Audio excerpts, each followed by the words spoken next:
That's right. Pack it in, pack it in, pack it in. I want everybody to get comfortable while I share this out.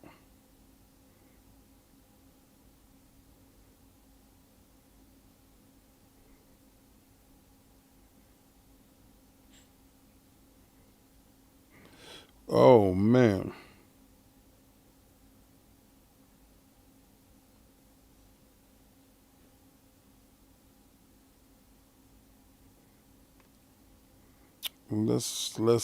Shall we proceed?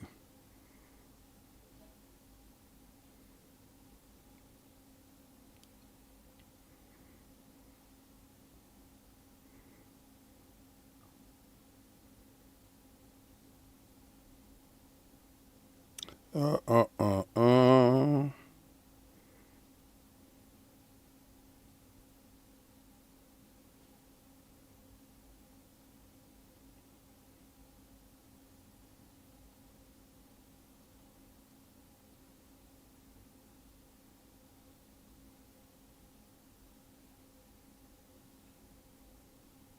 That's good. That's good. What's good? What's good? What's good? Pack it in.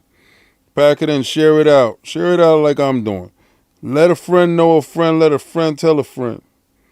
Let's get all our friends getting in on the situation because we got a lot of stuff to talk about actually, which is kind of crazy. Usually on a Saturday, I'm just recapping what goes on during the week. Well, this week we got some stuff to talk about. Now, a lot of stuff that was going on, which was strange. Honestly, I didn't expect to see Jay dip out like that. Only was good. Shout out to Fight Night Fridays. You know how we do. We the best. We the best. A lot of people think Fight Night Fridays is not what it is, but it is what it is. Now hold on. Let me make sure that I broadcast in 1080p. That is what it is. I'll up-res it later on. Yeah. What a wonderful week, right? Oh, sidebar. Everybody eat a kiwi a day.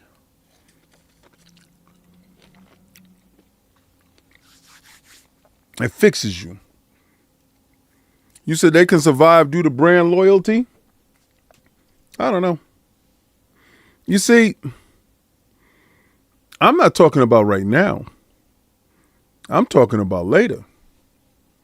See, everybody thinks right now matters the most, right? Everybody says right now matters the most. I'm talking about later. Listen, all the people that's going to get a PlayStation 5 or PlayStation 5 Pro, they already got that. They're already in, right? Patrick Allen with the $5 super chat. I don't care about what anybody else says. South of Midnight, game of the year. Brother, I'm going to tell you something. It's criminally insane the amount of vitriol that game got. And that was all due to the community manager. I think the community manager and the climate that we're in right now with people attaching woke to things, I think that put that game in a bad light.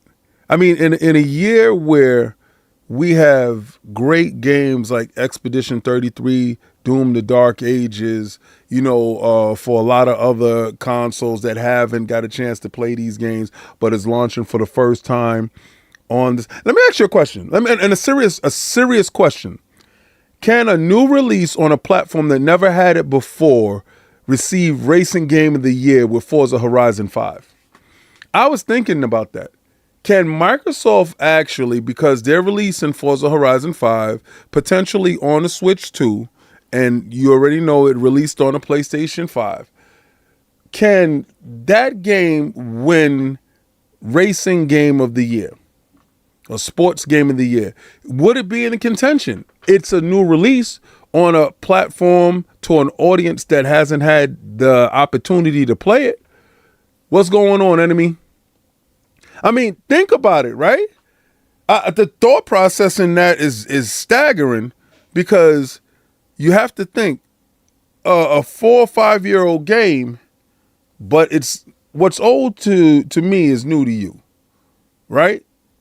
When I get rid of a statue that I've had for 8 to 10 years and somebody purchases it, to them, that's a brand new statue. That's a whole brand new experience. Now with Mario Kart out there, there's still some Nintendo bias. I don't think Mario Kart is going to be able to stand up to what Forza Horizon 5 is. See, you're conflating the fan base of Nintendo versus the fan base of PlayStation. And mind you, if that game launches on a Nintendo Switch, the Nintendo Switch would have never seen a racing game of its like in its existence, right? In the Nintendo existence, it would have never been a game like Forza Horizon, especially 5, introduced to that console. So technically, you got to think about it. Technically, Forza Horizon 5 could potentially win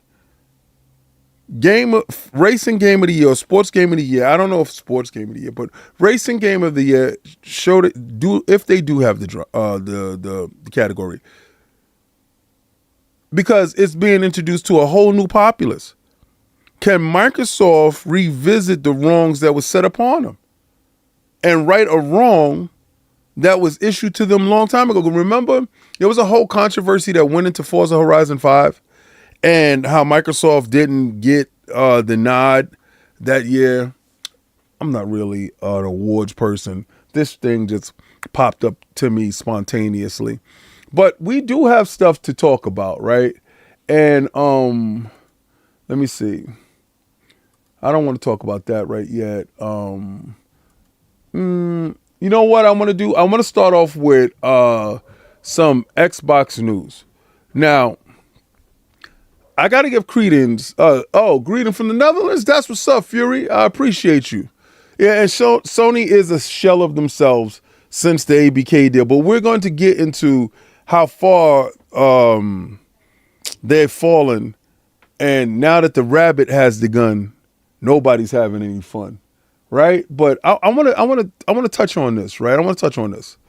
All right. So everybody knows that Revenge of the Savage Planet launched inside Game Pass day and date. So it's in there. Now, it does suck that it did launch inside Game Pass around the same time that you're going to get Doom: The Dark Ages, or you have Expedition 33. But it's a welcome break away from first-person shooter RPG. Right. So you have an action-adventure game that can actually garner a lot of attention to it. So you would think that Alex Hutchinson would have a different tone when it came to Game Pass. But what Alex Hutchinson says, the creative director of Revenge of the Savage Planet, which is part 2, the Savage Planet. I actually like the Savage Planet. But he's commented on Game Pass, and he's calling the potentially dangerous method of distributing games. Now, the caveat is if this is the only method for you to receive games. Now, we do know that this isn't the only way for you to receive games. You can purchase games outright. You don't even have to deal with Game Pass, on many different levels. Game Pass is only isolated to the PC and the Xbox platforms, but also televisions and Fire Sticks, right? And then you got various handhelds that you are able to have Game Pass on. So Game Pass is in a lot of different places, but my question is, you would think that he would be way more appreciative for the eyes that's on his game. Now, check it out. Now, he's an Australian developer. He co-founded Typhoon Studios, which created Journey to the Savage Planet, the predecessor of Revenge of the Savage Planet, right? And Typhoon Studios was eventually shut down by Google Stadia. Now, this is where you can get a little jadedness. Now, remember, now they had acquired the studio shortly after they announced A Journey to the Savage Planet. However, Alex Hutchinson, along with some of his core members of the original team, went on to form a new studio, Raccoon Logic. Now, you got to understand, Google Stadia set up their business model, and them purchasing his studio, him thinking that studio would go on to make boatloads of bread, and Google, one of the biggest, what is this? Three of them, right? It's NVIDIA, Microsoft, and Google, right? So you say leading the world in the tech area, the tech space. It's Microsoft, NVIDIA, and Google, and they flip in between at any given day. You would think that studio would have backing, that as hard as they was going for Stadia, you would have thought that Stadia would still be here. Right? Still be fighting for space. I thought Stadia had terrible business model. I thought if you had the Xbox Game Pass to look at and PlayStation Plus to a lesser extent, that you will be able to base your subscription service for those. You would look at those and say, I will market my business model kind of towards them. PlayStation isn't going to invest anything really, like next to nothing, into PlayStation Plus, where I know there's many different ways that they can actually make it way better. Xbox will overspend in Game Pass playing the long game, while Stadia put it out there. Soon as it didn't show any return on investment, they shut it down. And I think Alex is jaded from that. He said it's a very dangerous if it's the only way to purchase games or access games. And the difference between what I feel is our preferred medium. I know if you're here watching me, you prefer video games, right? You can dabble in a little movies here. You can dabble in a little whatever here. But your main form of entertainment, your main drug of choice, if you will, would be video games, right? And I think video games right now can go the way of movies and music, in the sense that unchecked, unregulated, if we go completely streaming and we block out physical in all its wonderfulness, because physical keeps these big corporations in check. Remember, Microsoft was one of the big three out of the big three, was the first one to introduce you to an all digital device. Now, let me say this. PlayStation did it earlier with the PlayStation Go, the PSP Go. Now, that's a handheld device. It was small. It was niche. It wasn't put out to the public. It was in, I think, Japan or certain parts of Europe. I happen to have two of them, but that's when they was testing that market. Microsoft, with, I think it was the Xbox One S, was the first main console to introduce that to the extent of what we see now. And, these others built off of it. So I can understand exactly what he's saying. As far as, we don't want to go down the rabbit hole of music, because remember when you was able to go get a CD, but once we started burning CDs and we started using streaming services to get and pirate music, that formed the cabal with the music industry to force everything to go streaming, so that the artists actually got less than. The movie industry is actually making that fight right now with AI.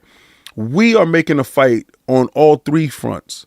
We're making a fight on physical, we're making a fight on AI, and we're making a fight on DRM, right? So I can understand where Alex is talking about, and I validate his points because his points make a boatload of sense, especially being on the inside where you were at the front line of this.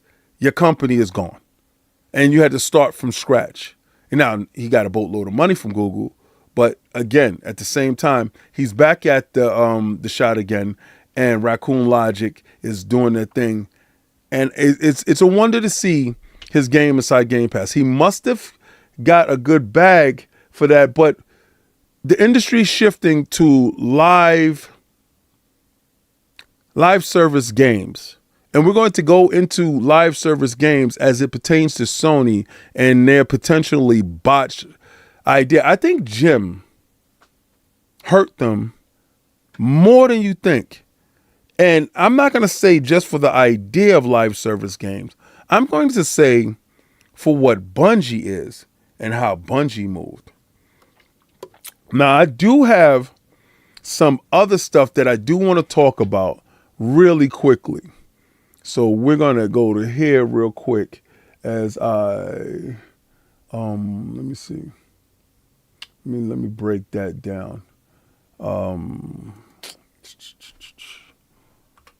Yeah.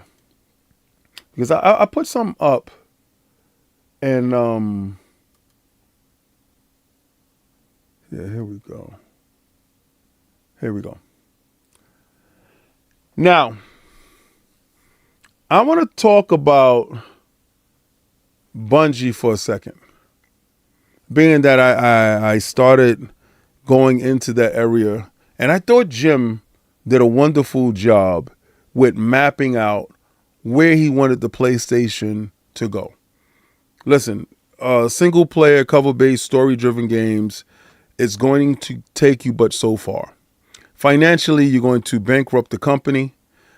He understood, being that, he is a business financial analyst. He understood that they only had a couple of years left in playing the game how they were playing it. And they wanted to diversify their portfolio going forward with online service games. And there's nothing wrong with Jim being the boss of that, because he consolidated Europe. He removed them out of Japan. Understand, those are faux pas within itself. Removing them out of Japan, placing them in Europe, and to his awareness, had he not placed them in Europe, I don't think the EU, the CMA, and a lot of them would have been eager to block the deal with ABK at the time that they did. I think had they still been centered in Japan, I think that deal goes through with no problems.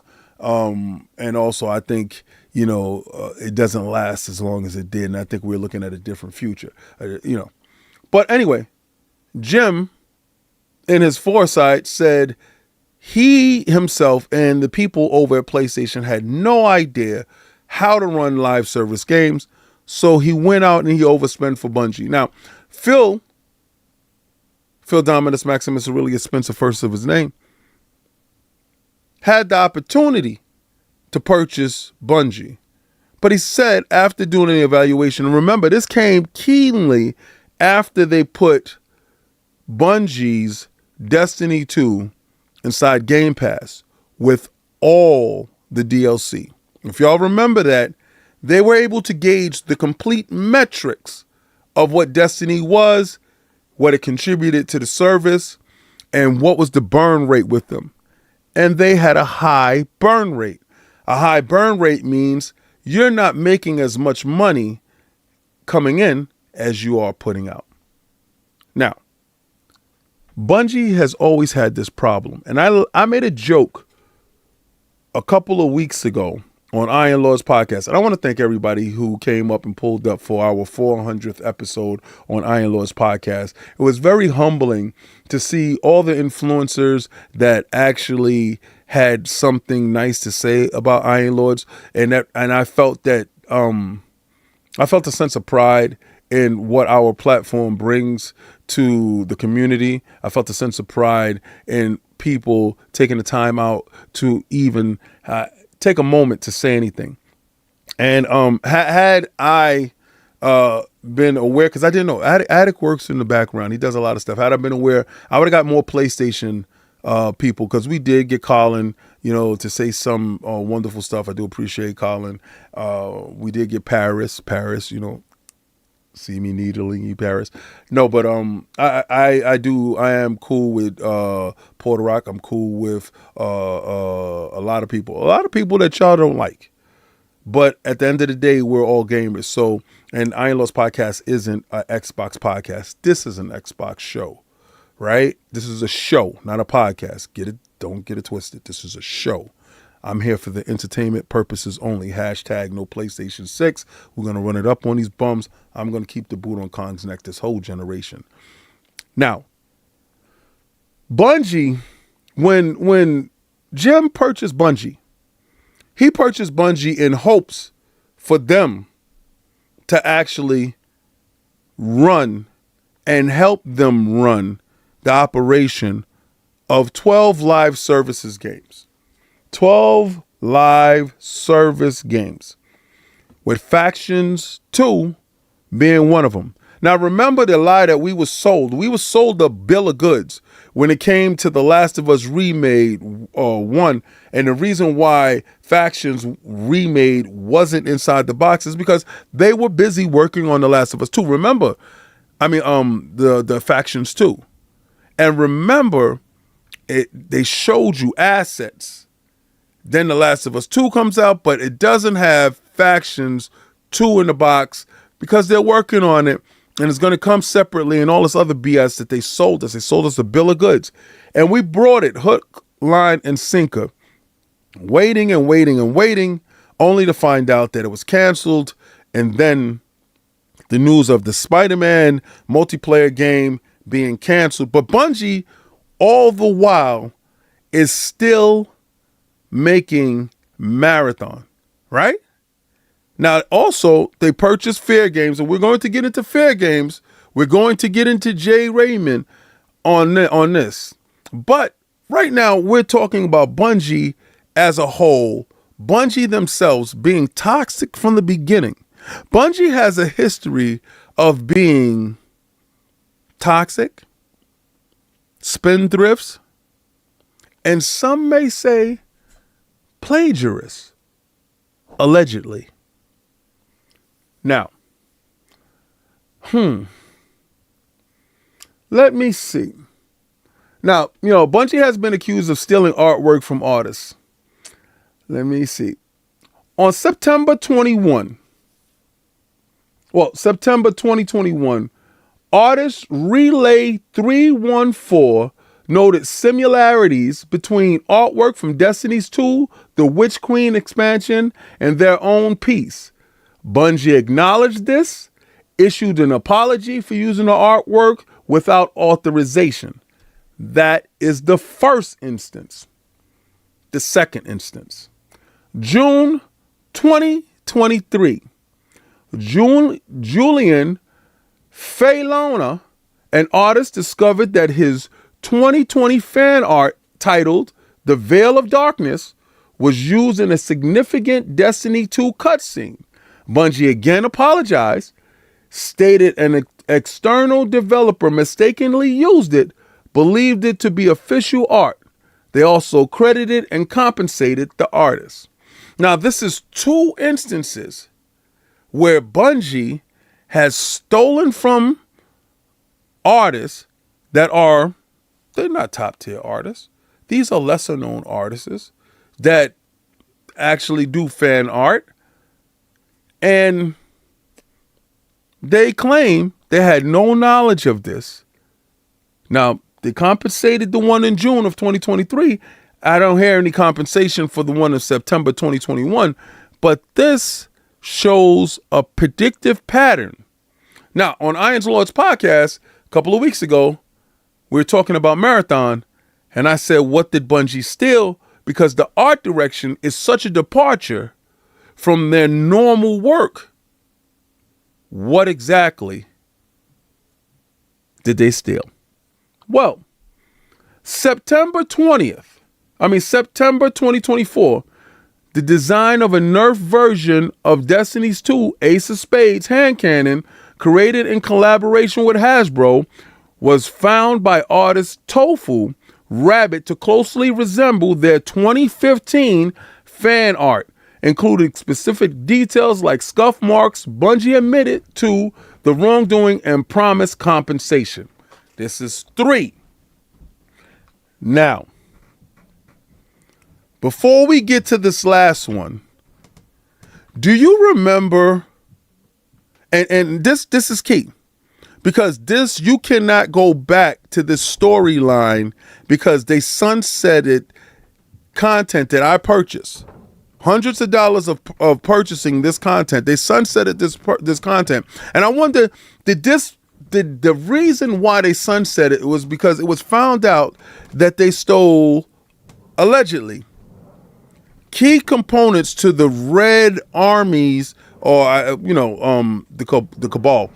Their Red Army storyline was on a Reddit user's fan fiction like novel that he had.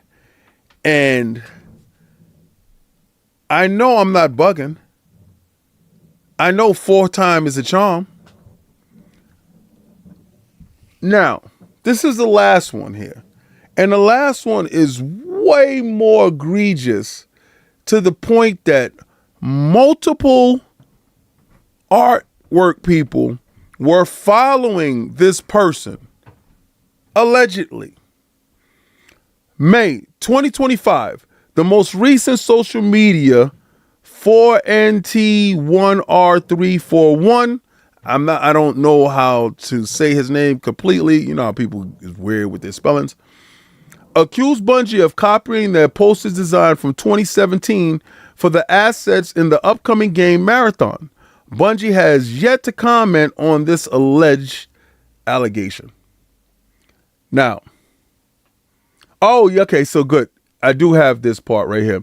In addition to these instances, Bungie art theft, Bungie was also currently facing a copyright infringement lawsuit filed in 2024 by science fiction author Matthew Kingsley Martineau, who claims that the storyline of Destiny 2's Red War campaign borrowed heavily from his blog writings. Bungie's attempt to have the case dismissed was recently denied by a judge. They are in deep pool. Now, if you want to go deeper into the most recent allegations for what went on with Marathon, the guy is smart, right? Now, it's a cartoon. It's a well-known cartoon. And off the top of my head, I really can't get into it. But it's hallmarks. Like, artists do little things. They put little things inside their work in order for them to know. And if they have to prove copyright, let's say they don't have money to copyright a piece of work, because maybe they're putting out a lot of pieces of work, but they don't know which one is going to hit. So you copywriting everything really financially is not going to fit your bill, especially if you're an out of work artist, right? So you leave little hallmarks in your work. Well, apparently he left some hallmarks in his work that is so distinct that when he brings us a case against Bungie, and the parent company that owns them is Sony, that falls back on Sony, not just Bungie. See, it's like this. I don't care if you adopt a kid. That kid is yours. It's your kid, right? So whatever happens with that kid, that falls back on the parents, right? So all of this stuff, if it's open allegations or if it's stuff that's in litigation at the moment, falls back on Sony. Sony's in too deep right now to actually separate themselves from Bungie. Actually, Sony can completely absorb Bungie, and I think they're on their way, because a lot of the people on the board is entrenched inside of what Bungie is doing. But if you had a person of this type of history, why would you have those people around, right? I think the vetting process is a little less stringent when it comes to looking at talent. I think a lot of times they have an NFL, NBA, boxing, sports mentality, if you will, when it comes to talent. They don't really care if this person is a psychopath. As long as their talent equals money, they could put butts in the seats. They figure they can work around whatever they got going wrong. Well, given enough time, Bungie was going to steal again, right? They're a habitual line stepper. And how much money does this cost Sony, the parent company, for all the stuff that Bungie's been doing? It's just something to think about. Another rake, if you will, in a long line of rakes that Bungie has been producing over at Sony at the detriment of Sony's progress. They had 12 live service games. Most of those live service games got the nixay, the ixnay, because Bungie was overseeing them and said they didn't want them. That's something. Speaking of getting the ixnay, this thing here has me a little perplexed. Call of Duty Warzone is winding down on mobile. After this weekend, you won't be able to download the game from the App Store anymore. So, I would suggest before tomorrow, go download this game if you want to play it. There will be no seasons. It won't be no updates. It won't be anything. And I've noticed with Microsoft, because I used to play Gears Pop all day.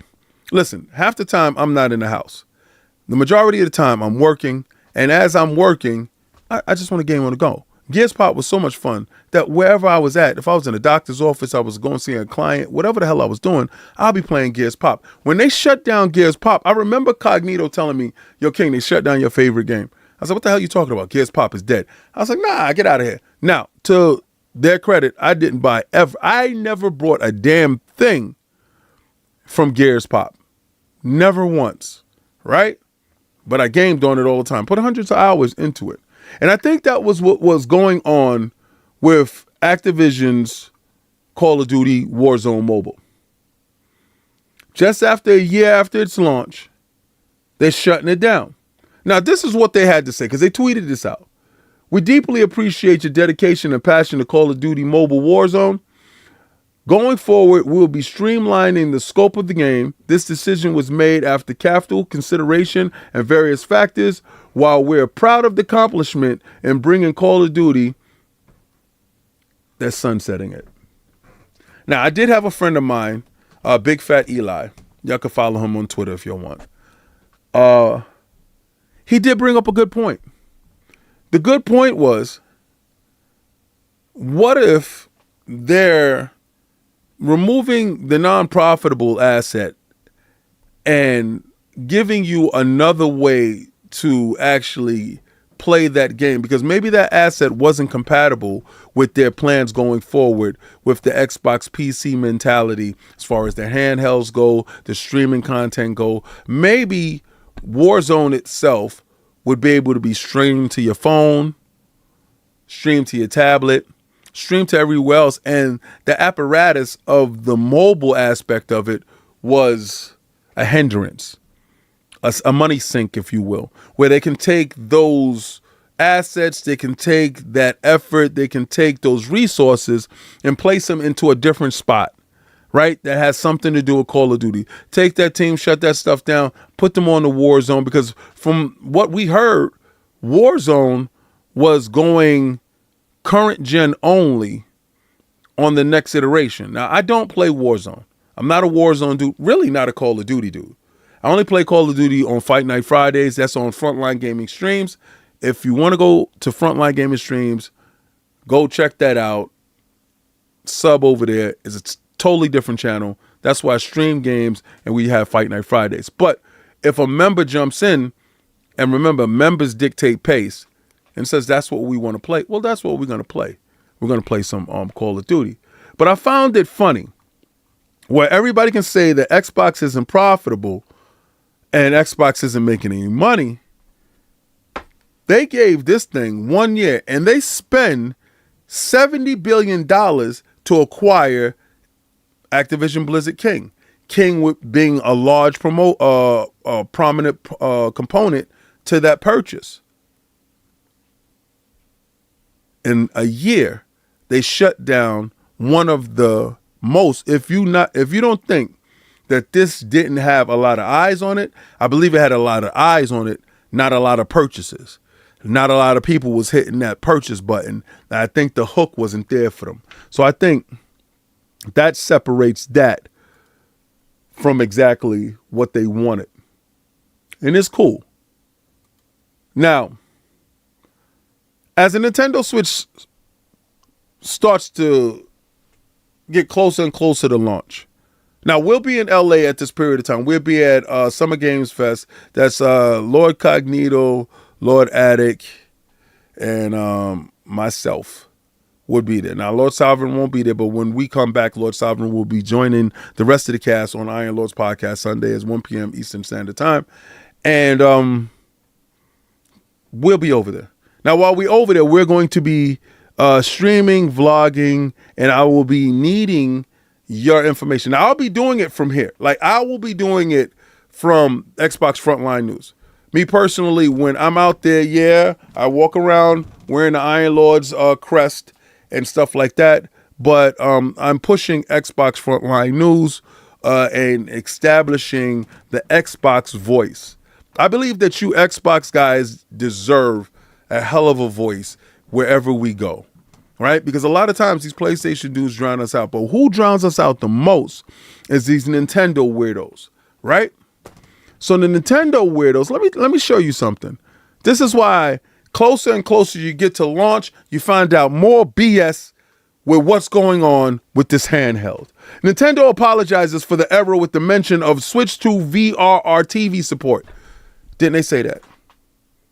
Did they say this thing would be able to do VRR out the box? And we were sitting there like, oh, snap, they stepping it up. Well, apparently it's only for the handheld when they take it off of dock mode. The LCD screen does VRR. The console itself isn't capable of outputting that to any device. Of course, it can't accept that signal and it won't project that signal. You know what's even more egregious? No one from the media, including myself, have been able to receive a console to give you a review. Now, the last time I saw this was with the Sony PlayStation. Now, remember the lie Nintendo told you that the reason why the Switch 2 didn't come out last year was because they were building up enough stock that when it came to launch time, nobody would be without one? That's a damn lie, because there's a lot of people that can't get one now. There's a lot of people actively outside selling their pre-order that they have confirmed for the Switch 2 at damn near double the price. $800, $900, right? So closer and closer we get to this thing launching, more and more we find out little things. We got the motherboard the other day. We got the limitations of the hardware then. And we got further limitations of the hardware now. Now, the caveat is going to be for Nintendo people is, well, they don't need to compete with the big guys because they've been doing it their way. Well, why the hell you want $500 when in Japan you sell it for $330? Why do I get an upcharge? Why is the upcharge fitted to me? Right? Listen, they came out and found out that the parts only cost $200 for it to make. There's a $300 difference from $200 to make a device. Don't tell me shipping and manufacturing, and don't say tariffs, because Doug Bowser said that the console price had nothing to do with tariffs. So you give me a weak, undermined console at high prices, and we're supposed to fit the bill. Gig for Life says with the $10 super chat, our blessings. Just showing some love, my guy. Peace, King. Blessings. I appreciate you. Remember, if you really want to talk, you got a way to get my attention. Now, Nintendo act like that was a minor error. I don't think so. I don't think so. I think that was a big oversight on purpose. I think that was on purpose. Now, let me see. Let me give you some good news for you Xbox dudes. Now, before on a limited capacity, you were able to pin some of your games to your home screen. When Xbox updated their user interface on the actual Xbox dashboard, they kind of removed some stuff. You had to scroll down further to see what you had there. But now you have more flexibility and customizations into your user interface on your dashboard. Now, this is incredibly helpful. Let's say the first 3 games you want to have, let's say for myself. Myself is whatever game that I'm reviewing, I need it pinned there. All right?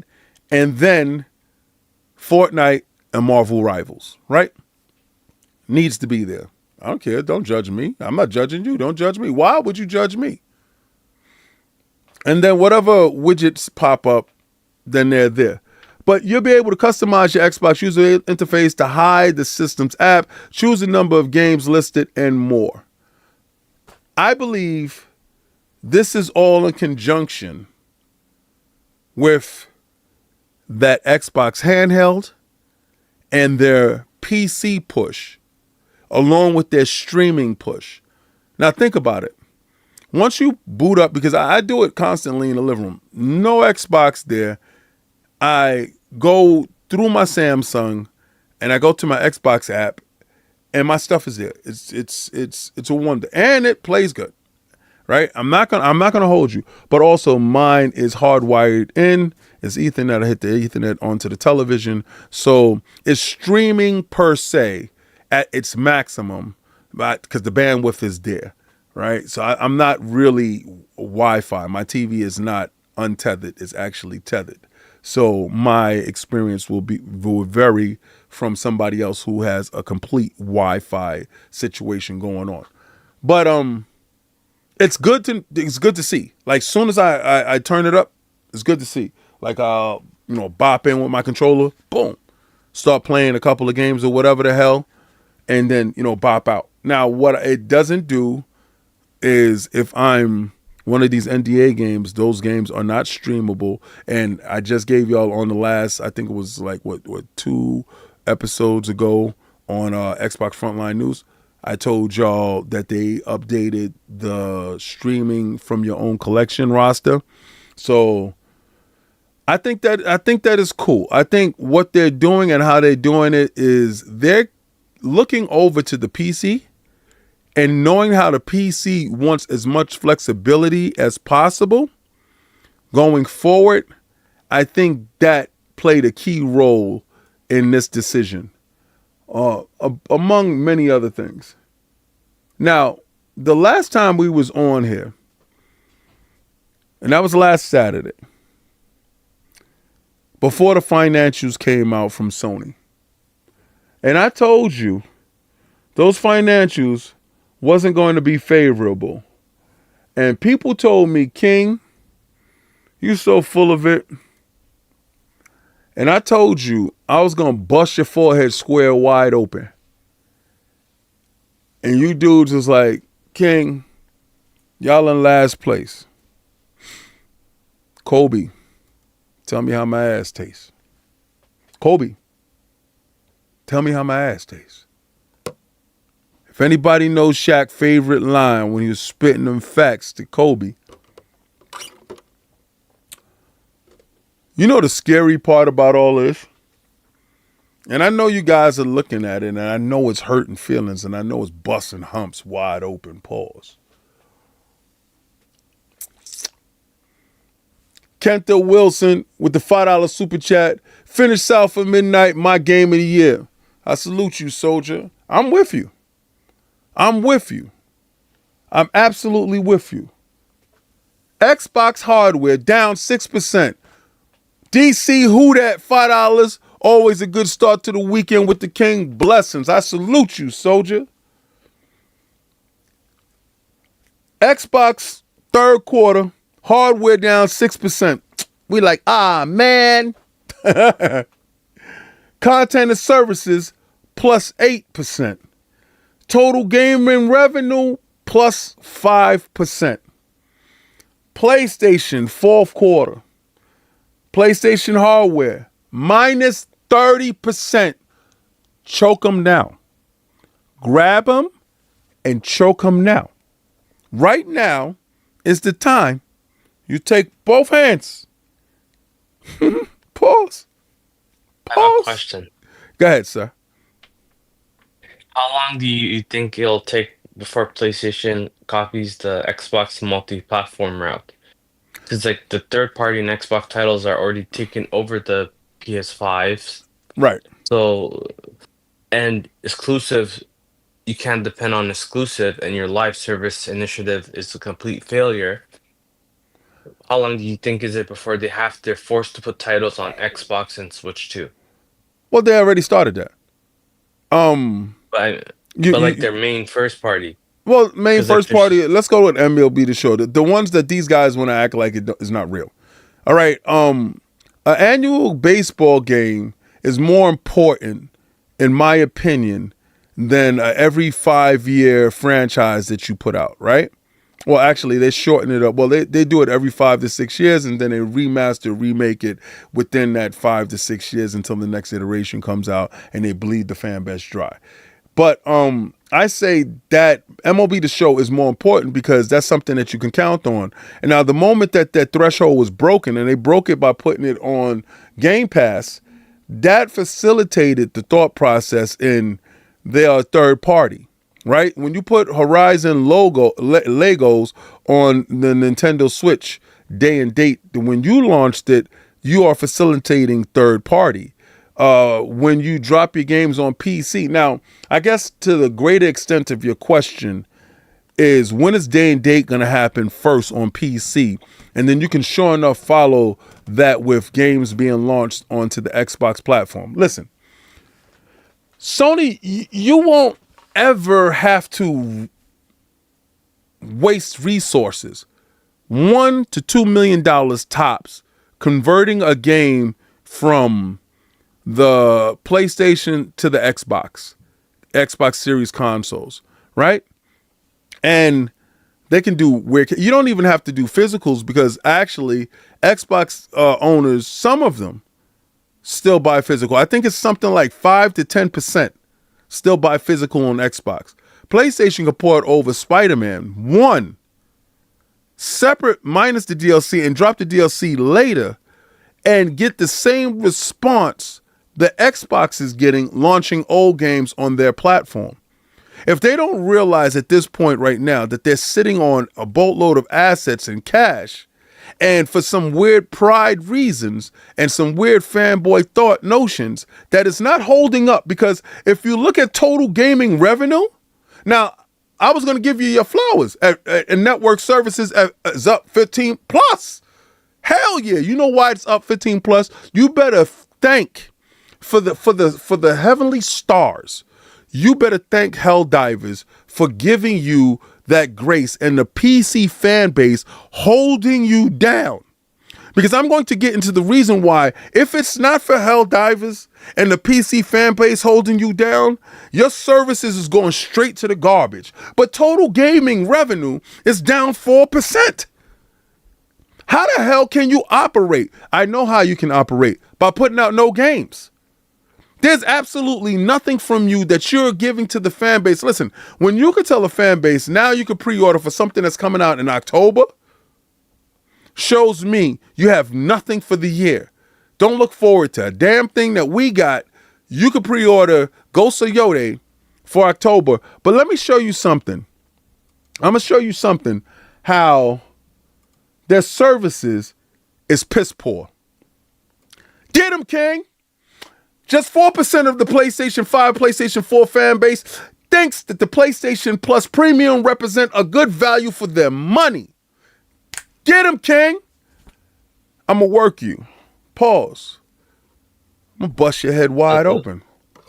But then you also have to throw in that PlayStation sold the Death Stranding IP back to Kojima, so Death Stranding 2 doesn't even count anymore. Well, it doesn't count because of the fact of the matter is that Death Stranding 2 will at some point in time be released onto the Xbox hardware. You see, and Kojima doesn't have any cares in the world. The moment that he announced, he drops that the same day, and he drops it at a discount. Sorry for the wait. I appreciate you, Kojima. When you told me sorry for the wait, even though I already had Death Stranding and PlayStation Plus, I went and purchased that on my Xbox. Why?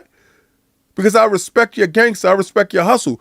He announced it the same day that the PlayStation 5 Pro came out. Talk about sticking a pin inside your balloon, popping your bubble. Listen, so far in 2025, Sony's most expensive subscription added just 10 classics. They're moving at a snail's pace. Their subscription costs $160 a year. For $160 a year, you too can play multiplayer online with a little additives here and there. That's like Nintendo's pace. What they do with the old titles, like they'll drop like 4 NES titles, and 10 months later they'll drop another 2 titles. And that actually, but Nintendo's is only $20 though.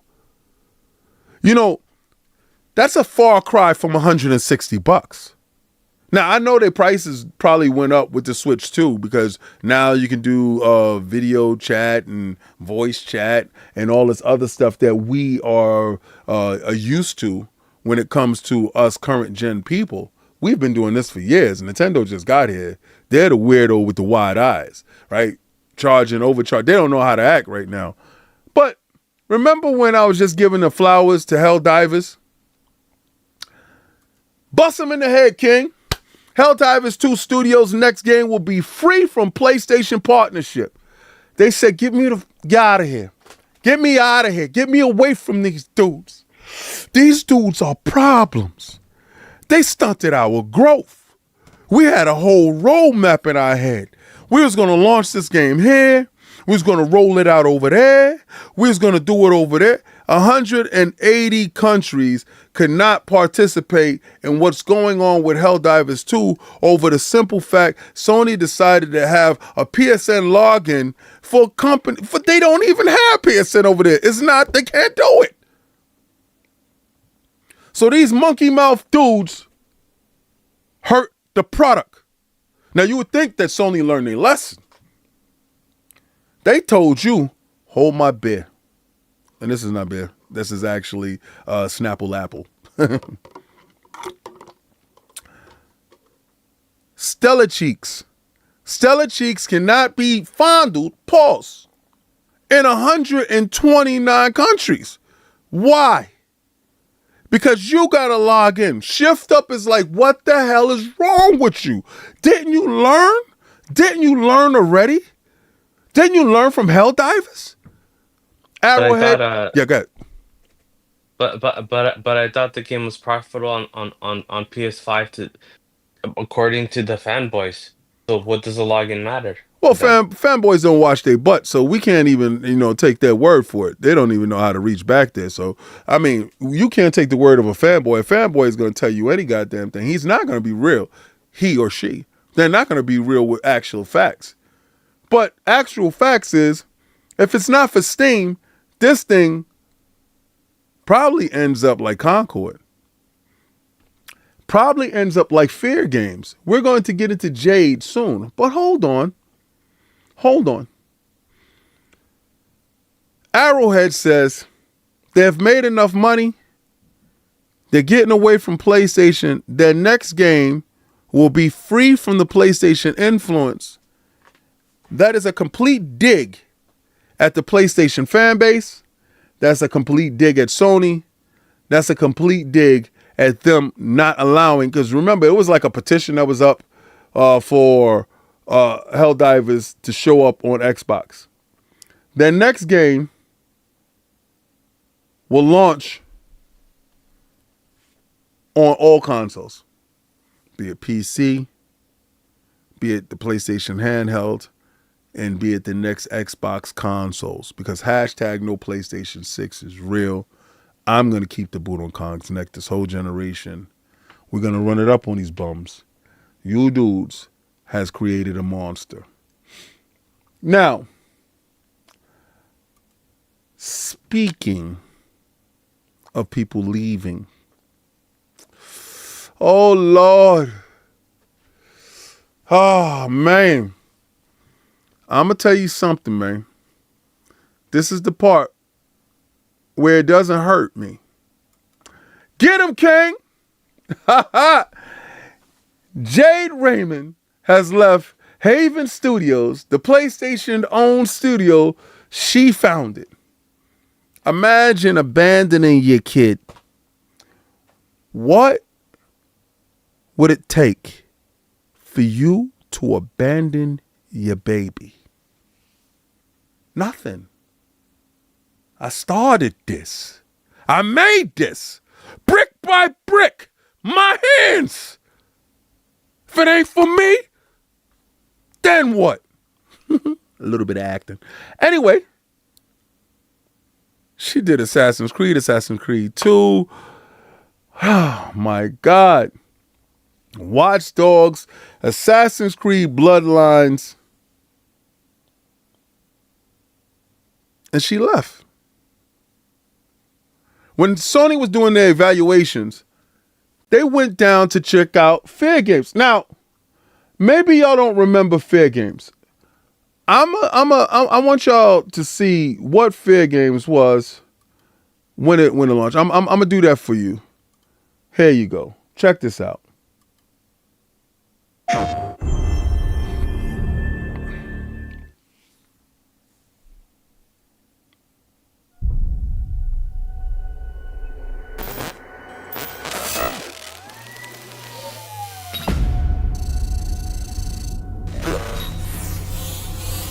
You want to know about us?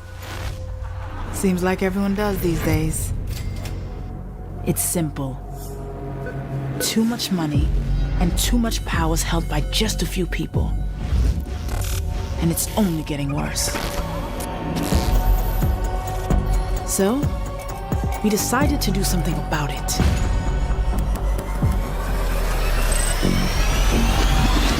Let's go. Designer socks too, I got the swag crew. It's a haiku, I'm something like you. Might drink and drive too, work 9 to 5s when I was in high school. These shoes here don't come out till June. This my pick, I'll crop you. Married to the game, set my I do's. Got a window seat like Erykah Badu.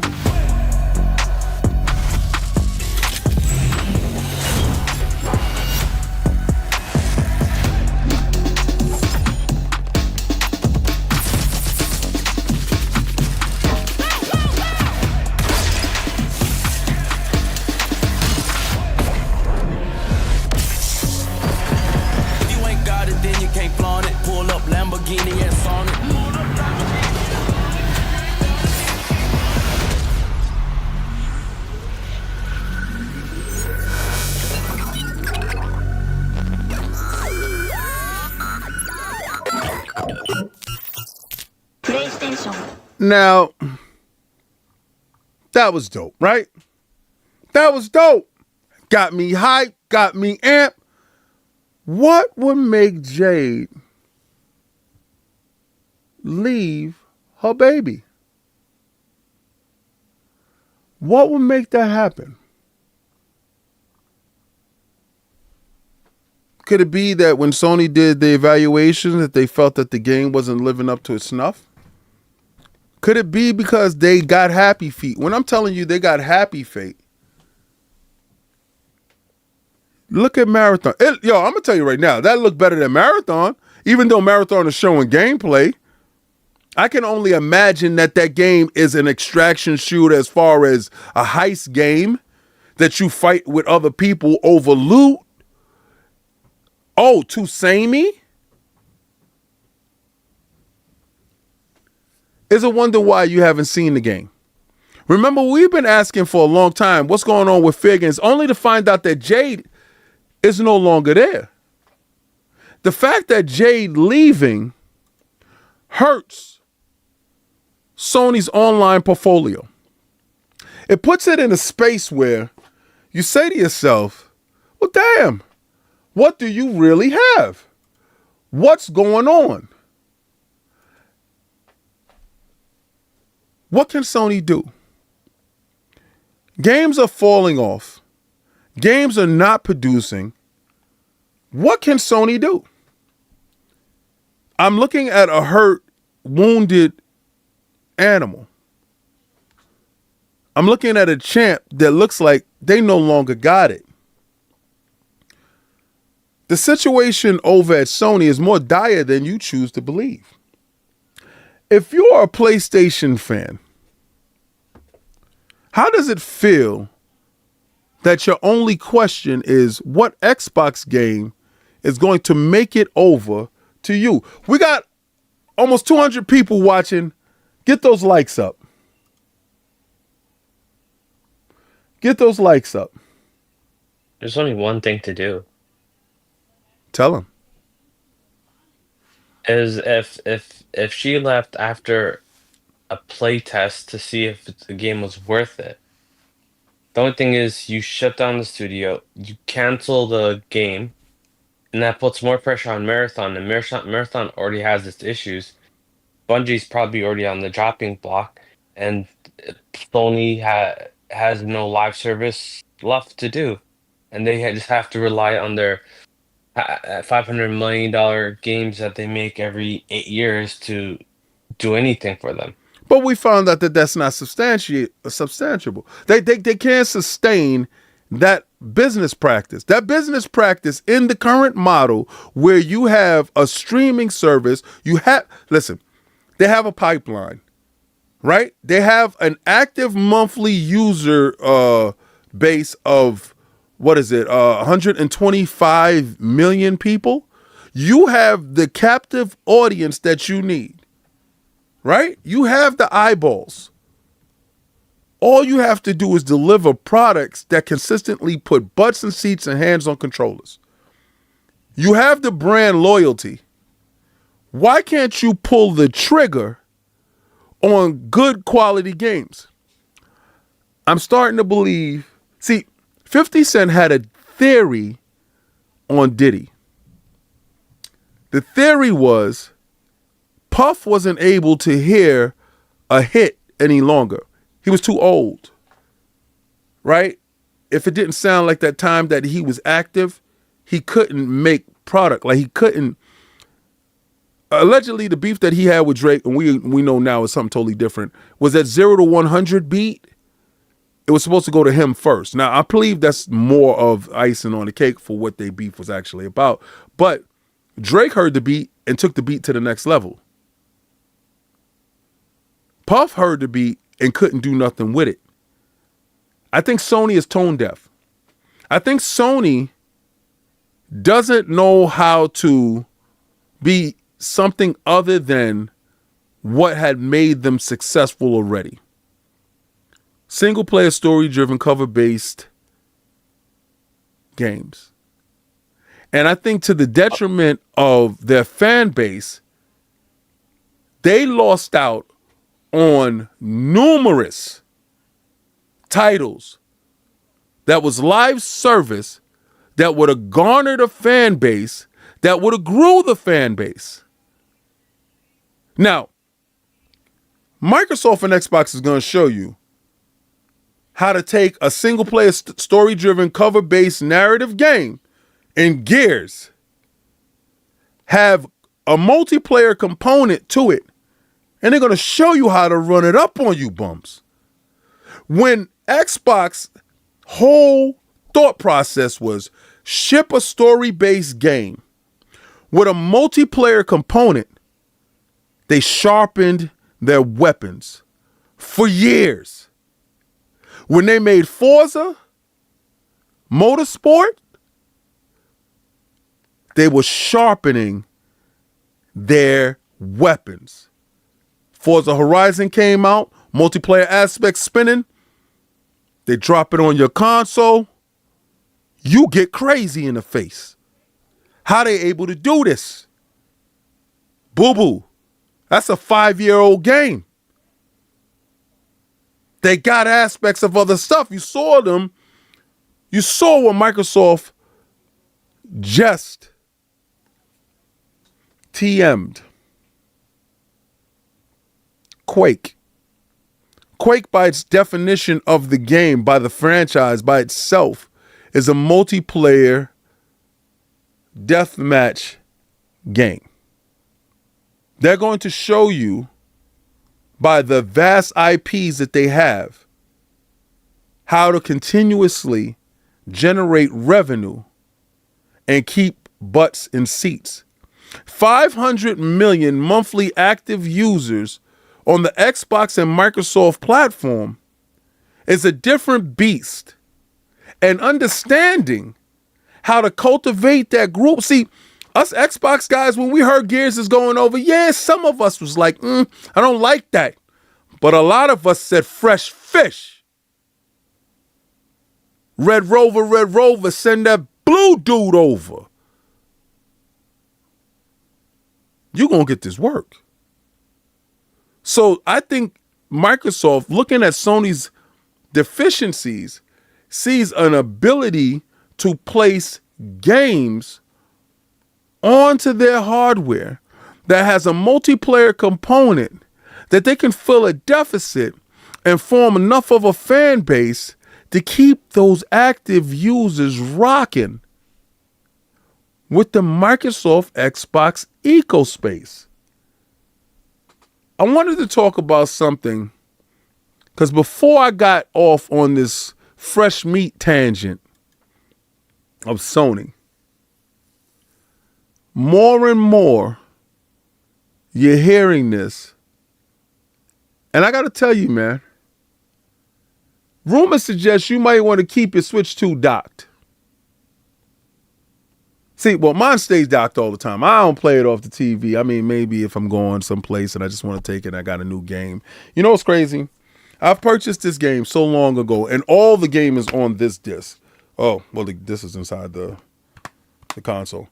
Mario Rabbids 2, Spark of Hope. I like this. Real-time strategy game.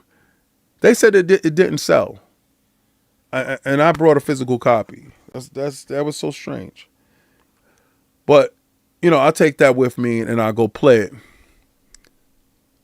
The real OG $5 super chat. The majority of PlayStation fan base has Game Pass. They don't have to lie. Just admit it. They'd be fools if they didn't, bro.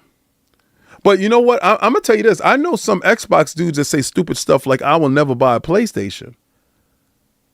You're goofy to me. You're goofy to me. For me to talk crap about you, I gotta have that. I gotta own that. For me to tell you what's wrong with you, I gotta have been with you. You can assume and have assumptions all you want about a product and about something, but unless you have actually partaken, then you can't say anything. You just a window shopper. So unless they're gonna sit there and if you're gonna bash Game Pass, tell me you got it at least. Tell me your cheap ass took that $1 and got on board at least for standard. I know you ain't get ultimate. Your wallet don't stretch like that, but I'm just saying. But the more closer and closer we get to the Switch 2, we hear more and more stuff. The Switch 2 actually performs better and is more powerful when it's docked. Now, they said the new custom in NVIDIA T239 has an 8-core ARM Cortex. Listen, all that's French to me. If you want to know what all that stuff means, go to Alex. Oh no, it's Poopsie. Member for 16-month. Hashtag no PlayStation 6. You know how we do it over here. Facto. And I salute you, definitely. 16 months a member. I salute you, man. All of this stuff means nothing to me. All of this is Greek to me. This right here, when dudes is talking teraflops and all that stupidness, and we got more teraflops and all that, how the games run, though? I'm not seeing the difference in fidelity no more. Like, I'm not seeing a generational leap. Like, you know, when we go from one generation to the next generation, usually we see something that's outstanding. Yesterday we was playing Power Stone, right? Because the Fighting Collection 2 came out. Capcom versus SNK, Fighting Collection 2. It came out. Frontline Gaming News, Frontline Gaming Streams. We over there playing it on Fight Night Fridays. We're having a good time, right? And I'm remembering the generational leap from PlayStation 2 to Dreamcast.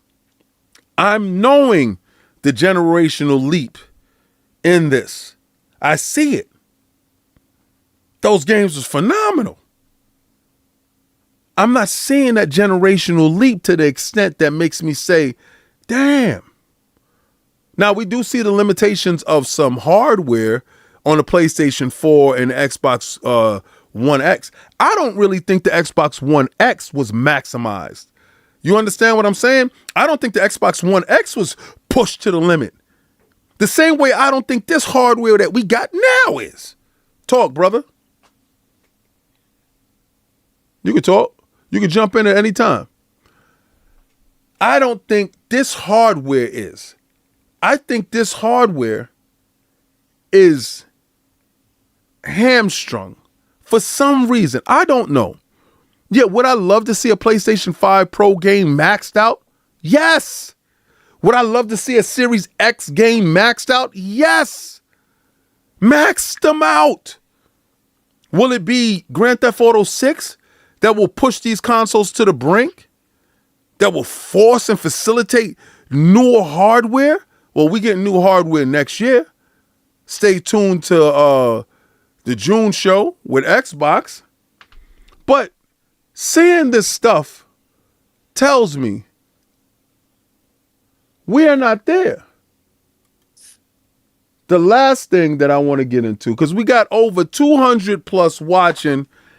Hit that like, sub. Let's get it going.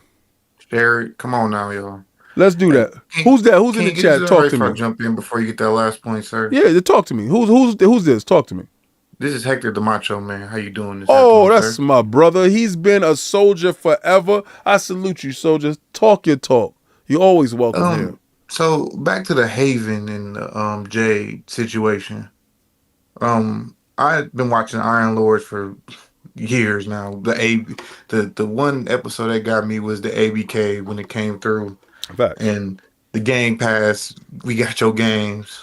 Right. Rant that went viral with you. And that's ever since then I've been a fan.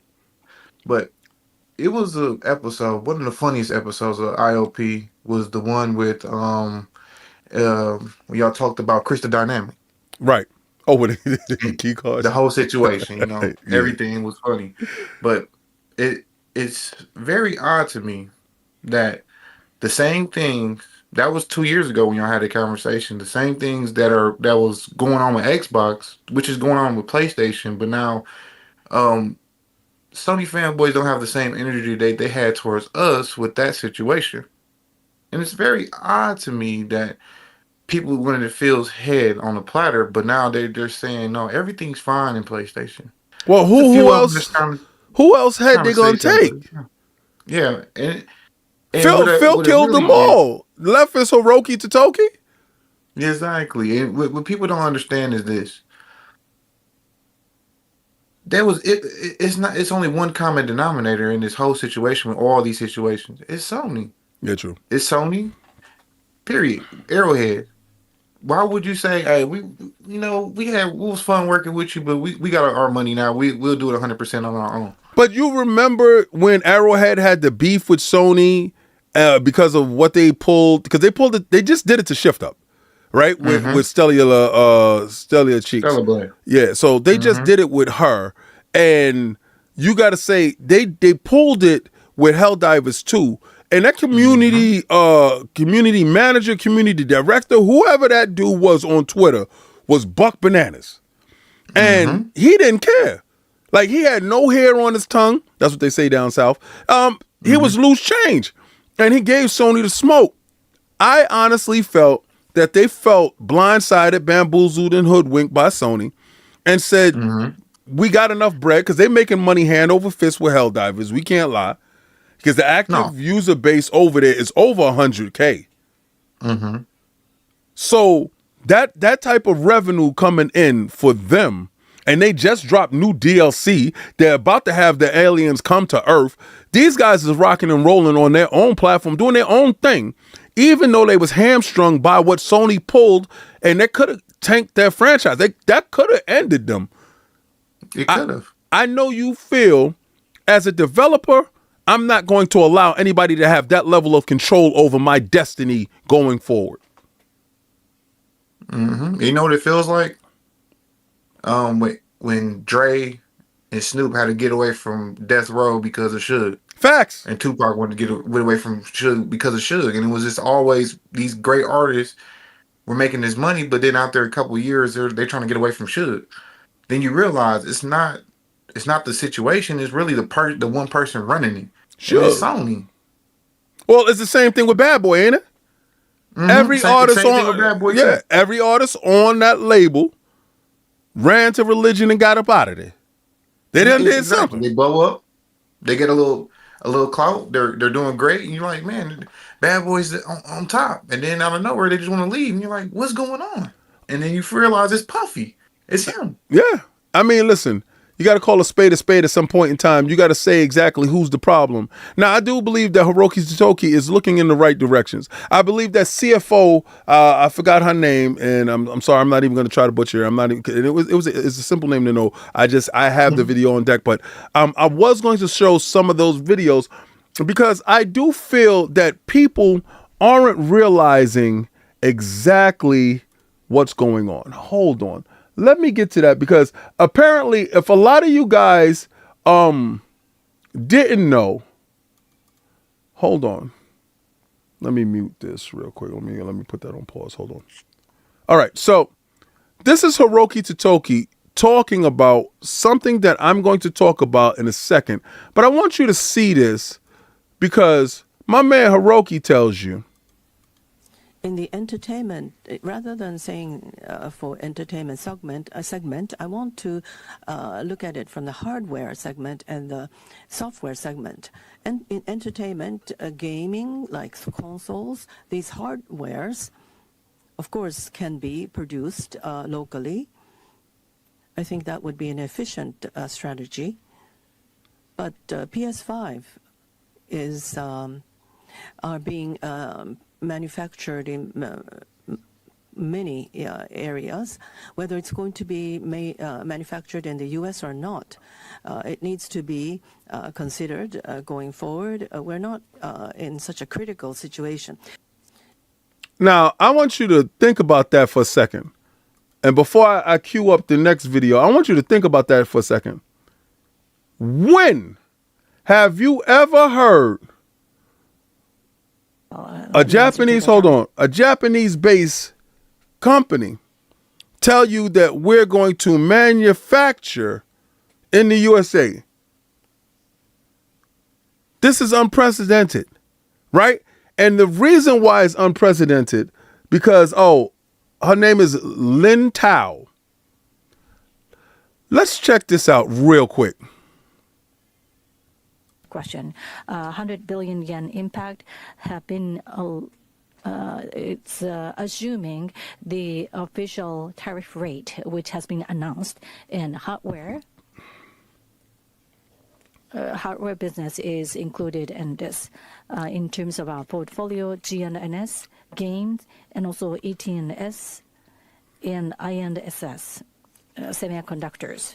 So those three segments, we are actually incorporating on par basis from these three businesses. In terms of the tariff, We are not just simply calculating the simple tariff to come up with 100 billion yen, but thinking about the currently available information and also looking at the market trend, we may pass on to the price and also shipment allocation. So we are taking a different measures in managing to come up to the 100 billion yen impact. That's what we are thinking. Thank you very much. Now, they said they're taking different measures to mitigate that loss of 100 billion yen, which is technically $680 million. $680 million with the loss of damn near 700 million with Concord. Now, you're going to sit here and tell me, and I know somebody, listen, I'm going to give you grace right now, Robert. If you don't put it in color, I'm not going to answer you. But yeah, Toyota makes cars here. Bro, I haven't brought a Toyota ever in my life. Okay? I buy American. All right? I'm a Chevy dude. You got that? If it ain't a Chevy Escalade, if it ain't a Chevy, the boy ain't in it. You heard me? So you can take that U.S.-made Toyota, throw that in the bushes. It's absolutely worthless to me. But the next time you want to be heard, put it in color. Maybe I'll read it for you. Actually, I got no choice but to read it for you, right? Because that's how this works, right? Symbiotic, right? That's how it works. Give and take. But Sony is considering all options in the face of the tariffs, even making PlayStation 5s in the U.S. Now, prices increases are possible. They're a possibility. But Sony has a 3-month stockpile. Now you're going to get this work. Right? Remember, Sony has a 3-month stockpile, right? Oh, this is how I finish you, boy. Pause. You heard it. Finish him. 77 million shipped. That's not sold. That means you have a stockpile of shipped consoles. I think the reality is maybe you sold closer to 50. And you're sitting on 20 million. 20-something million. Remember Phil kept telling you that it was like 25 million that was unaccounted for? Remember, they got the back end. Remember, they're a third-party publisher. So they get all your analytics, all the real stuff, all the stuff that kind of makes sense. Speaking of stuff that kind of makes sense, how the hell, when you're looking over at Astrobot, the number is the same from when it launched last year to the 1.5 to now?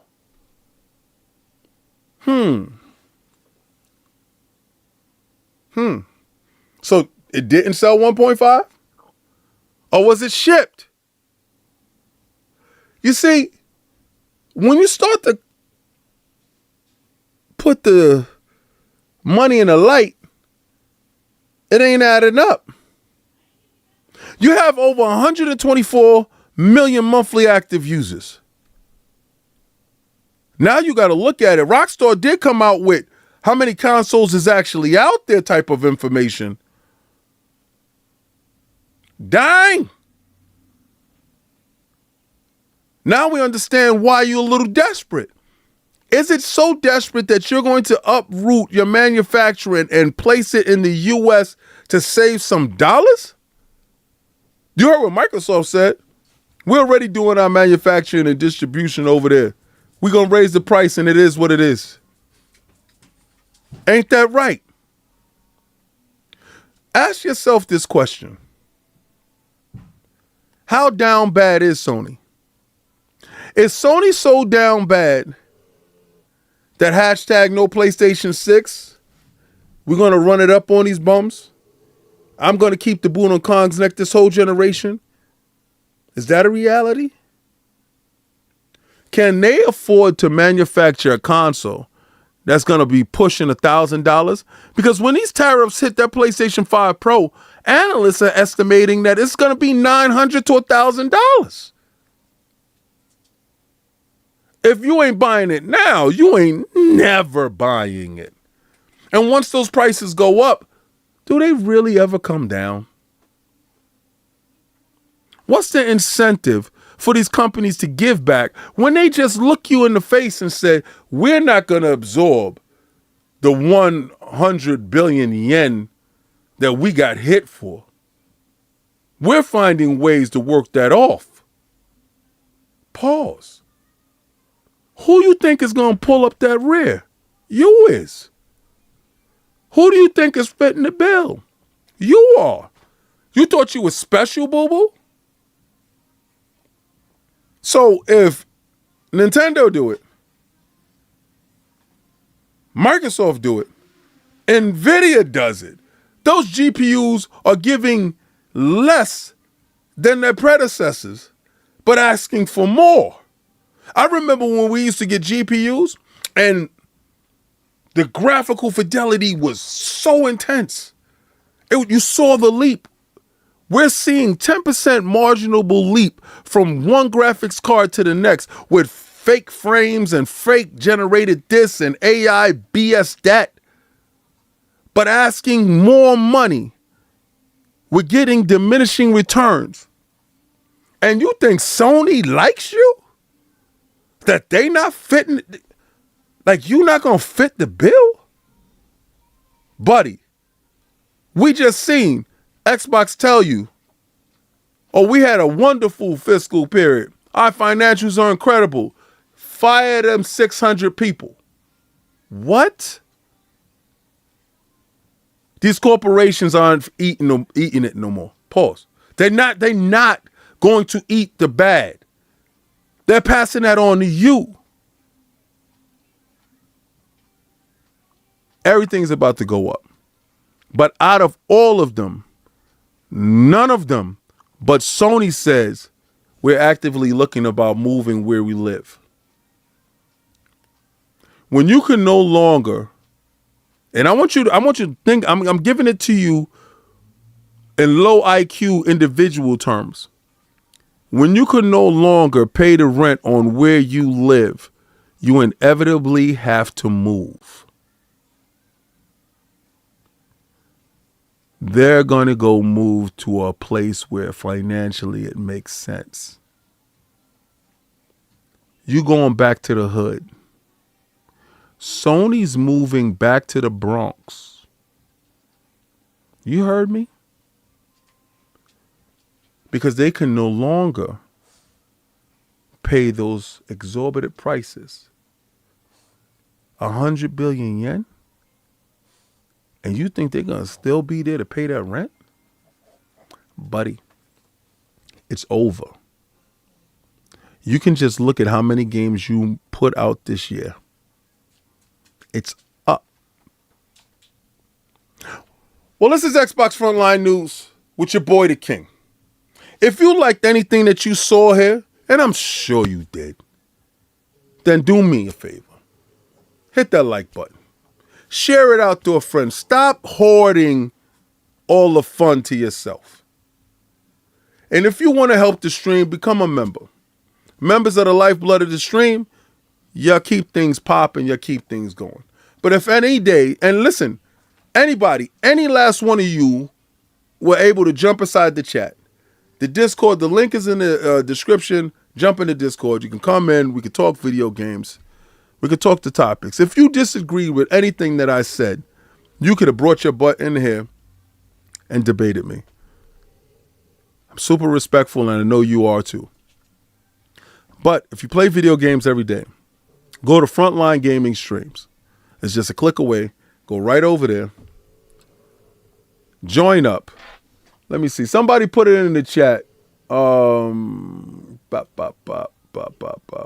put it in the chat. Let me put that in there.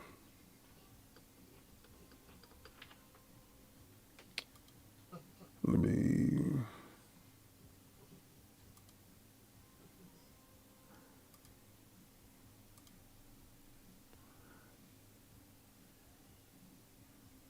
Yeah, somebody put it in the chat.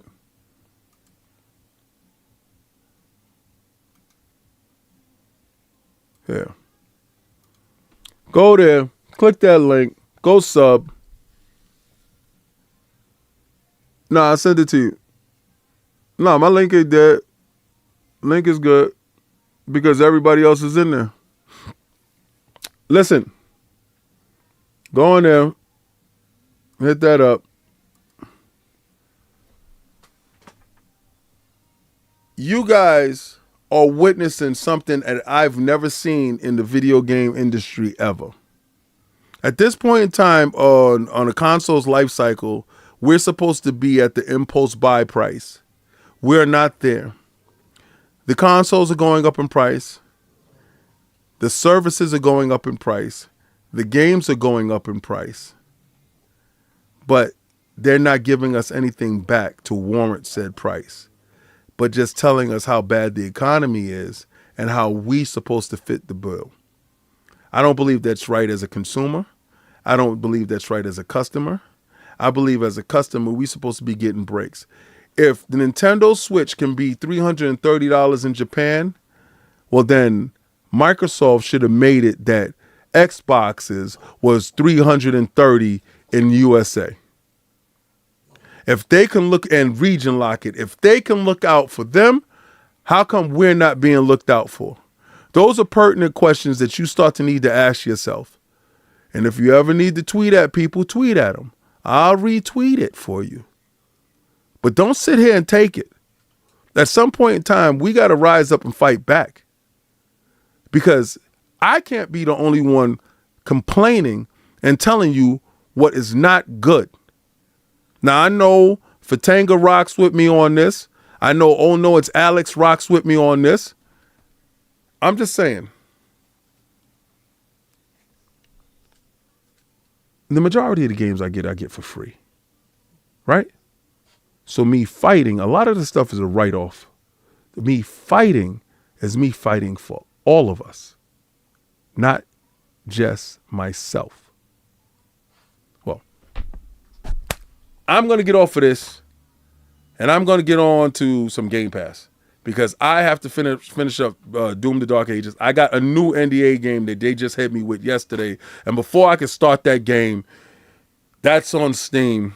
That's crazy. That review is coming up. They're going to send me an Xbox version, but that's a cross-play thing to it too. So I'm going to get started on that Steam game. And I'm going to tell you, like I always tell you guys,